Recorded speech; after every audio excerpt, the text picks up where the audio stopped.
Hoje a nossa conversa é especialmente para quem convive com crianças, pais, mães, avós, professores, cuidadores, padrinho, madrinha, qualquer adulto que já se pegou pensando: será que essa criança tem alguma questão ali que precisa ser vista? Será que é falta de limite? Tem algo além? Será que essa criança é difícil, só funciona diferente? Será que eu estou exigindo demais? Será que precisa de medicamento? Nunca se falou tanto em TDAH como agora. E junto com a informação vieram também rótulos, os diagnósticos apressados, a cobrança exagerada e principalmente a culpa dos pais. Então, para ajudar a colocar ordem nessa confusão, nós recebemos a Camila Castillo, que é neuropsicóloga, atua na clínica Cerebrale e trabalha diariamente com avaliação e acompanhamento do desenvolvimento infantil.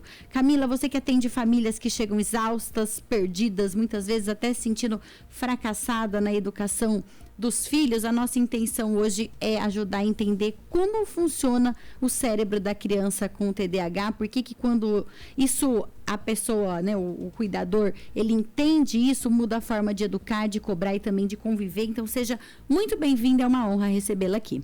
Muito obrigada, né? Muito obrigada pelo convite. Agradeço demais, é uma oportunidade. Eu falo que espalhar conhecimento, né, nunca é ruim. Então, espero poder contribuir aqui com vocês hoje. Camila, antes da gente entrar especificamente no assunto TDAH, exatamente, a gente percebe que os adultos, hoje em dia, as redes sociais mostram bastante isso, eles se esquecem de levar em conta que o funcionamento do cérebro da criança, de qualquer criança, já é diferente de um adulto, né? A gente precisa lembrar isso. Sim, né? A gente sempre fala, né, com os pais ali que frequentam um consultório, né, que essa região, né, que a gente coloca sempre a mão na testa, que é a região frontotemporal, ela vai acabar de se desenvolver por volta dos 20 anos de idade. Então, imagine, né? Com 2 anos, com 4 anos, 5 anos, essa criança ela tem essa região que é responsável, né, pelas funções executivas, que é controle, que é regulação emocional, que é toda essa parte, né, que na vida adulta é esperado que a gente já tenha desenvolvido, esperado, às vezes essa criança ela não tem, né, como ter determinados comportamentos, porque essa região dela, neurobiologicamente, ainda é muito imatura. Então, é algo até fisiológico. É fisiológico. Não é, por exemplo, um erro de educação, um erro de criação. Não tem como a gente pegar uma criancinha pequena e falar, não, eu vou desenvolver essa criança. Não tem como fazer isso, né? Não tem. E é muito interessante também, porque o que eu vejo, né? Às vezes a gente tem uma expectativa de ensinar algo para a criança, treiná-la. A gente pode dar ferramentas, né, para ela. A gente pode ensiná-la a ter controle inibitório, parar e pensar antes de seguir, ela sustentar a atenção dela, ela se organizar, ela ter habilidades metacognitivas. Mas isso eu vou ensiná-la e talvez ela vai ter a possibilidade de aprender e colocar em prática de uma forma mais consciente.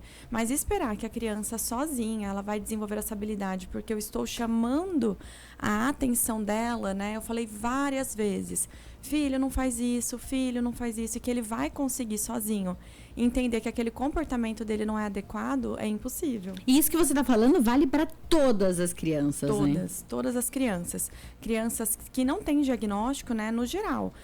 O desenvolvimento infantil, né, ele parte do princípio que essa questão do córtex, né, pré-frontal, ele vai se desenvolver ao longo da vida. A gente fala que essa região é como se fosse um maestro do cérebro, né? Então, ele é responsável por ser desenvolvido, e aí as habilidades, né, vão sendo adquiridas ao longo da vida, porque a criança ela vai receber, muitas vezes, né, na educação dela, como eu posso dizer, subsídios para que ela desenvolva tudo isso. Então, às vezes, é uma criança que os pais vão ter uma fala mais frequente, mais orientadora. É uma criança que teve a possibilidade de participar de grupos de desenvolvimento dessas habilidades, ou até fazer terapias, ou questões que podem ajudá-la a ter mais jogo de cintura, mais atenção, enfim. E hoje, Camila, parece que toda criança que é muito agitada ou muito distraída recebe o rótulo de TDAH. Então, a criança que está ali brincando e quer mexer nas coisas, e ela é curiosa, e ela pula, alguém já sempre vira e fala, eu acho que ela é hiperativa. O que de fato caracteriza? Claro, não dá pra gente fazer um diagnóstico, a gente nem essa é a nossa intenção nessa entrevista. Mas o que caracteriza algo que a família realmente precisa buscar uma ajuda ou de um comportamento que é esperado na infância? Porque a criança também que não brinca, que ela não tem curiosidade, também não é um comportamento esperado. Aquela criança muito quietinha, muito boazinha, que não brinca, que não faz nada, isso também não é um comportamento que se espera de uma infância saudável. Isso. Eu falo assim, né, que hoje em dia tudo virou TDAH, tudo virou TEA, tudo virou muita coisa. A gente está no momento, né, dentro da ciência, onde a gente recebe muitas informações. É um momento muito bom, porque eu acho que a gente consegue fazer diagnósticos diferenciais. Os profissionais, eles estão cada vez mais habilitados para olhar e desenvolver, a partir do que ele está vendo, possíveis diagnósticos. Toda criança que é agitada, ela não necessariamente, né, e desatenta, ela tem TDAH. A gente esquece que a infância é um período de exploração, é um período onde a criança ela vai brincar, ela vai correr, é o esperado, né? E ela tem muita energia porque ela precisa dessa energia para crescer exatamente o corpo dela vai crescer, então tem muita energia para isso, né? Sim, eu me lembro muito da nossa infância, pelo menos eu tive uma infância muito raiz, em sítio, em chácara, então assim, corria, subia em árvore, brincava, então os tempos obviamente mudaram, né? E o comportamento infantil também. A gente coloca as crianças muito mais em telas, né? Enfim, então, nem toda criança que tem um comportamento agitado, ou desatento, ela tem TDAH. Isso pode ser uma característica da personalidade dela, do funcionamento normal, mas o que difere, de fato, o TDAH? De acordo, né, com o DSM-5-TR, que é o Manual Diagnóstico de Doenças, né, aqui no Brasil, essa criança ela precisa ter alguns comportamentos, né, ela precisa, infelizmente, gabaritar algumas questões, que são, né, ela precisa ter prejuízos, né, então ela tem que ter uma desatenção que vai ter prejuízos na área social, escolar, tá? Ela precisa, né, também ter uma agitação motora fora do esperado. Então, o que eu vejo em consultório? Quando vem uma criança com hipótese, por exemplo, de TDAH, às vezes ela não consegue sentar durante a avaliação. Ou ela, né, durante o período avaliativo, ela até senta, mas ela está ali o tempo todo se mexendo, parece que tem formiguinha. E você percebe que essa agitação, ela afeta o desenvolvimento de sustentar a atenção dela, dividir a atenção, de alternar a atenção dela, ela não dá conta. É como se esse fator, né, neuroquímico, né, que tem ali relação com as questões de dopamina e norepinefrina que vão dar essa diferença no comportamento dela. Isso também pode, muitas vezes, esse comportamento pode ser gerado pelo excesso de telas. A criança que fica muito tempo no celular, ou jogando, ou assistindo a conteúdos que tem muito estímulo, ela acaba ficando com aquela, vamos dizer assim, em um termo muito simples, aquela energia ali represada. Te falo como conhecedora de causa, tá? Eu tenho um filho, ele é pequenininho. E pontualmente ele assistia assim, desenhos que são desenhos até, entre aspas, recomendados, que é a Blue e Daniel Tigre. Os pais que estão escutando às vezes devem conhecer. E assim, pequenas doses, às vezes, e eu comecei a perceber uma mudança comportamental, lógico que a gente sabe, lógico que a gente estuda, mas assim, ó, visível. Por mais que o desenho, entre aspas, seja indicado, porque aquele desenho, ele é um desenho educativo, né? Ele tem cores, ele tem movimentos, ele tem músicas, e isso é muito estimulante para um cérebro que tá novinho, né? Então, imagine só, tem crianças que, infelizmente, pela rotina da família, ela precisa ficar ali numa TV para a mãe conseguir fazer, né, as atividades de casa. Mas eu imagino assim, quanto que aquilo, né, não vai modular e vai mudar o cérebro dessa criança. Então, pensa, né, YouTube Kids, a cada 30 segundos ele vai mudando, né, de desenho. O cérebro ele vai entendendo o quê? É muito rápido o estímulo, tudo que é rapidinho faz sentido para mim, o que não é rápido não faz. Aí você imagina essa criança na escola, né, onde ela tem que sentar, ela tem que internalizar regras, ela tem que aprender, ela tem que escutar a professora, e às vezes é uma aula onde a professora vai dar um conteúdo extenso sobre aquele determinado assunto. Então, isso, de fato, eu acho que modula, sim, né, o cérebro da criança. E existem hoje eu falo que são 2 grupos de pais quando a criança apresenta algo que tem algo que chame a atenção. O grupo que não aceita procurar uma ajuda e essa criança acaba entrando num sofrimento ainda maior. Sim. Eu conheço crianças que por conta de alguns sintomas elas acabam sendo isoladas das outras, dos amiguinhos, que as próprias crianças se reorganizam quando já vão à escola e elas selecionam aquela ali que não está se enquadrando, ela acaba ficando excluída e mesmo assim os pais não aceitam que precisam procurar uma ajuda. E o grupo dos pais que querem a todo custo um diagnóstico porque acreditam que um remédio vai dar, entre aspas, uma sossegada na criança. Você observa isso também na sua prática clínica? Demais, Suelen. E assim, sabe que eu vejo? Tem esses 2 grupos, o da negação e do rotulagem, né? Muitas vezes. Esse grupo da negação, eu acho ele um pouco perigoso, porque a criança, ela está numa fase, lembra? O cérebro está em desenvolvimento. Então, ela tem uma janela de oportunidade de desenvolvimento enorme. Então, independente do diagnóstico, né? A gente está falando aqui de TDAH, mas o autismo, né? Questões de transtorno de aprendizagem. É muito importante que esses pais entendam a importância desse tratamento, porque ele vai trazer consequências a longo prazo. Vai ser muito menos impactante o ensino fundamental 2 e o colegial dessa criança, né? A vida profissional. Então, tem coisas que a gente modula agora que vai colher lá.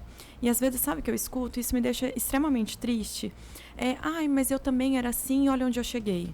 Parabéns, eu falo para o pai ou para a mãe, né? Que bom que você chegou até aí, mas a que custo, né? Eu imagino que o seu caminho para chegar até aí foi muito difícil. Você teve que passar por coisas que talvez os seus filhos não precisem passar. Não no sentido de uma proteção excessiva, mas no sentido de, olha, né? Pode ser menos sofrido, menos doloroso. Antigamente lavava a roupa só à mão, hoje em dia tem máquina de lavar. Exatamente, perfeito, né? Por que não? E o outro lado, né, que a gente olha assim, eu preciso desse diagnóstico. Eu também vejo famílias, né, extremamente coniventes com um comportamento que não é, porque assim, o que a gente muitas vezes confunde é que a criança, que menino mal educado, ele tem TDAH. Não é assim. Que menino sem limite, ele deve ter TDAH, né? Algumas pessoas fazem essa relação e não tem nada a ver isso, né?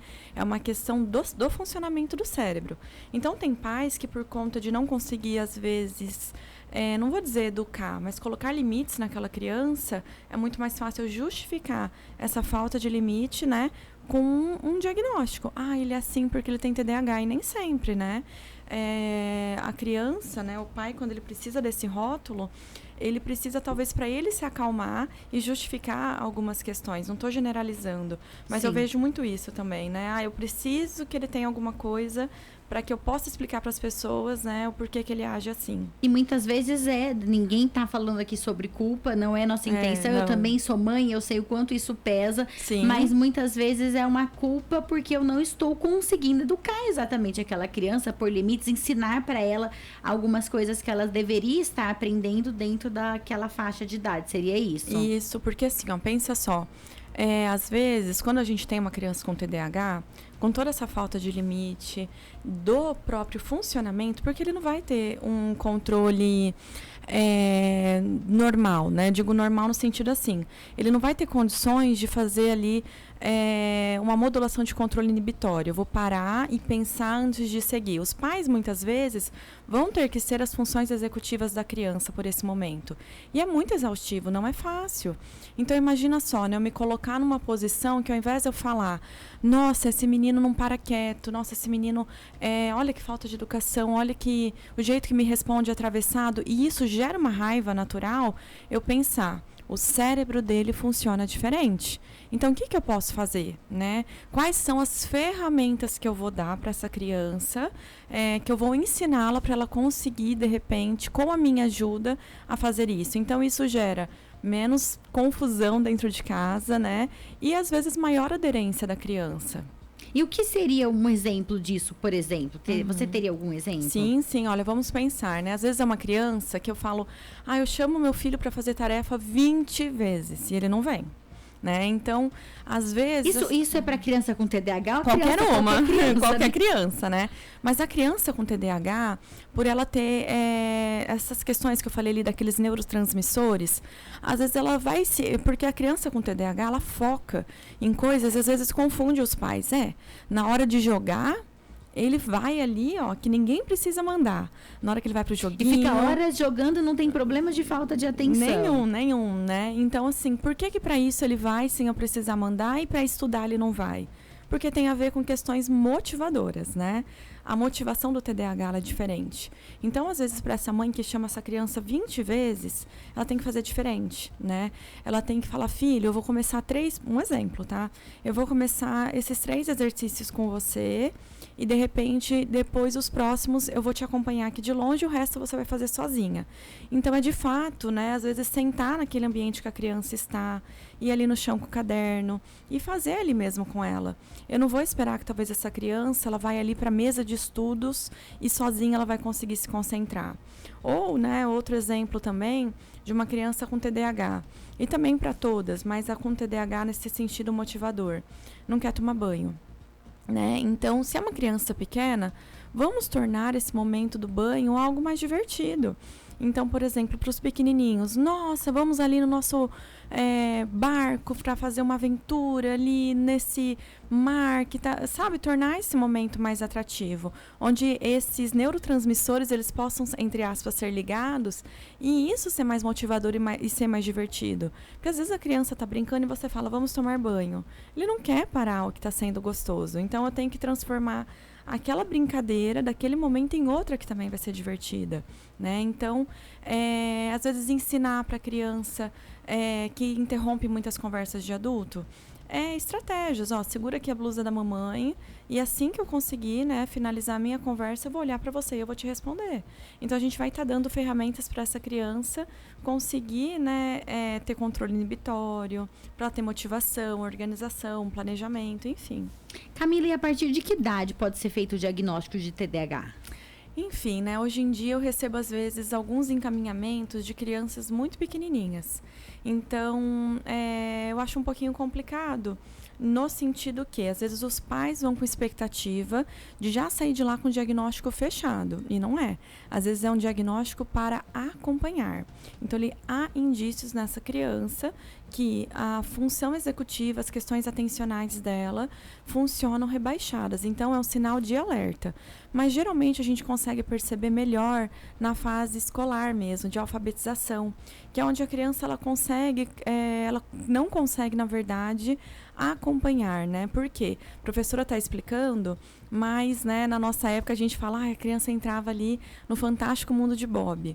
A professora tinha que ficar o tempo todo, fulaninho, né? Ou ir lá na mesa e passar a matéria de uma forma mais individual. Então, geralmente, nessa fase, é a fase mais recomendada, mas, em alguns casos, a gente consegue já observar ali questões de um comportamento desatento e hiperativo ou, né, hiperativo antes da idade. Porque já vi crianças com uma hiperatividade tão importante, que é o que eu coloquei ali no início da entrevista, que ela não consegue sentar. Então, isso não é normal, né? É o que você falou. Nem o muito agitado, nem o muito quietinho. A gente tem que achar que está dentro do desenvolvimento normal da infância. Eu ia te perguntar isso sobre a questão do desenvolvimento normal. Tem uma linha muito tênue entre educar, exigir demais ou achar que tudo é normal, porque a criança também tem essa vertente hoje em dia, né? Como que os pais podem diferenciar a falta de limites, o excesso de limites, de uma limitação da criança neurológica mesmo? Olha, acho que é uma ótima pergunta, Suelen. Eu penso assim, né? Quando a gente olha para uma situação de uma criança, né, que mesmo os pais dando subsídios, pais atentos que estão ali dispostos a educar, que é uma tarefa muito difícil, eu penso que você está dando subsídios, essa criança não está conseguindo, é um sinal de alerta. Então, você vira para essa criança e fala, olha, eu tenho uma comunicação mais efetiva, eu tenho uma comunicação onde eu vou ajudá-la a desenvolver estratégia para esse comportamento aqui, e ela não responde, é porque isso já é um sinal de alerta. Por exemplo, né? Eu tenho uma criança que os pais, por perceber esse comportamento, ela está ali em terapia, ela faz um mindfulness, ela participa ali de um grupo de crianças que vão treinar essas habilidades e mesmo assim, essa criança sozinha não está conseguindo, é um sinal de alerta, né? Desculpa, pode concluir. E às vezes aquele pai também que não está, né, atento a esses comportamentos e acha que sozinho isso vai mudar, né, também é o que você falou, ou a falta de estímulo ou a criança sendo estimulada não está indo, é aí que eu tenho que prestar atenção. Ela faz aula particular, ela está indo na psicóloga para modular, de repente, questões emocionais dela. Então, ela está fazendo uma série de coisas e, mesmo assim, não está se desenvolvendo, é um sinal de alerta. Para você que está ouvindo a gente, está pensando, eu quero saber mais, o que eu faço, a gente tem um convite para fazer. A Camila tem um convite para fazer. Ela atende na clínica Cerebrale, vai ter um evento no dia... 14 de março. No dia 14 de março para os pais. Esse evento, quanto é para participar? É uma inscrição de R$250, né? Ele vai ter 2 horas, né? De 2 horas a 2 horas e meia, porque geralmente são questões que ela vai envolver muita troca, não só aprendizado. Onde a gente vai começar esse ano na Clínica Cerebrale, a oficina do cérebro. Por quê, Suelen? Eu entrego muito relatório. E às vezes as famílias se veem, né? Eu levanto ali uma hipótese diagnóstica, porque o TDAH ele é um diagnóstico clínico, onde o médico, né? Ele vai fechar a partir do que ele está vendo ali numa avaliação e no comportamento clínico daquela criança. E às vezes os pais se veem numa situação de um diagnóstico e falam assim, nossa, e agora, né? O que eu faço? Então, é aí que os pais serão convidados a emergir e entender como que o cérebro dessa criança funciona, com práticas e trocas muito positivas a respeito desse transtorno. É para quem não sabe o que fazer, tá perdido? Exatamente. Então vai lá no Instagram Cerebrale Neuropsicologia. Cerebrale Neuropsicologia. Mais uma vez, muito obrigada. Nós recebemos aqui a psicóloga Camila Castilho, neuropsicóloga. Se você gostou dessa entrevista, vai lá no canal no YouTube, dá o seu like, se inscreva também. Se você começou pela metade, no YouTube tem ela completa. Tenha uma excelente sexta-feira, um fim de semana muito bom e até segunda-feira, se Deus quiser. Você ouviu na Jovem Pan Jornal da Manhã.